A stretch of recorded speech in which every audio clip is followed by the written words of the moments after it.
বন্ধুরা ভালো আছেন? আজকে আমি পোস্তর বড়া করব। এখানে 3 চামচ পোস্ত, 1 চামচ তিল আর হাফ চামচ মতো সর্ষে নিয়েছি এটা।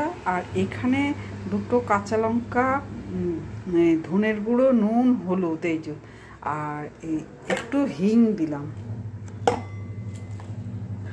আর এইটা আমি এতে তো বেশি জল দেওয়া যাবে না, এটা জলে ভেজানো আছে, ছেঁকে দিতে হবে।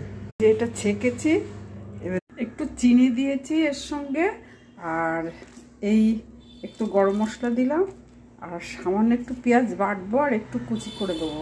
গোটা চারে কাটবার ওই কিছু কুচনো পেঁয়াজ, এই যে তলার দিকে আছে, একটু 1 পিস মতো চিকেন মশলা দিলাম, আর এখানে আছে আর একটু দানা দিলাম, কালো জিরে, তিল, পোস্ত, আর এসে অল্প একটু ধনের গুঁড়ো,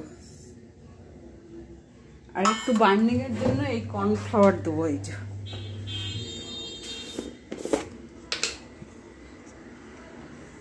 পোস্তর বড়াটা সর্ষের তেল গরম হলে ফ্রাই করতে, এবার উল্টে দিয়েছি।